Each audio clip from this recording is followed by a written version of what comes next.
Hello বন্ধুরা, আপনাদের সবাইকে আমার চ্যানেলে স্বাগত জানাই।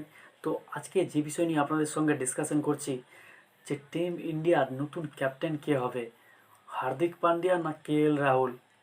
ঠিক শুনেছেন, আমি হার্দিক পান্ডিয়া বা কেএল রাহুলের কথা বলছি। আপনাদের হয়তো মনে আসছে যে কেন আমি এদের কথা বলছি, কারণ আপনারা জানেন যে টিম ইন্ডিয়ার অলরেডি ক্যাপ্টেন রয়েছে রোহিত শর্মা।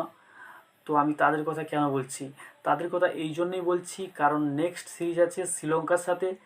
যে সিরিজে কিন্তু রোহিত শর্মা, বিরাট কোহলি, জাসপ্রীত বুমরা, তাছাড়া জাদেজাকেও কিন্তু রেস্ট দেওয়া হতে পারে। কারণ সামনে রয়েছে চ্যাম্পিয়ন্স ট্রফি, তাই বিসিসিআই কোনোভাবে রিস্ক নিতে চাইছে না।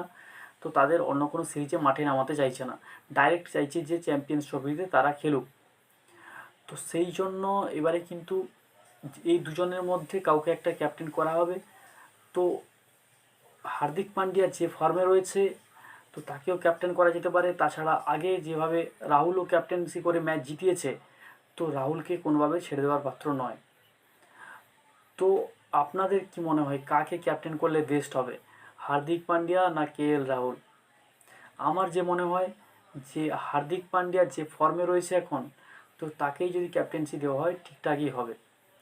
হয়তো কিছুদিন আগে তাকে ক্যাপ্টেন্সি করার জন্য অনেকে আলোচনা করেছিল, অনেক নিন্দা করেছিল, কিন্তু হার্দিক পান্ডিয়া যে প্রুভ করে দিয়েছে, হার্দিক পান্ডিয়া যে ব্যাটসম্যান হিসেবে, এখন তো ভাইস ক্যাপ্টেনও কে রয়েছে টি-20-তে, মোটামুটি খুব ভালো একজন প্লেয়ার আর ক্যাপ্টেন্সি করার যোগ্য।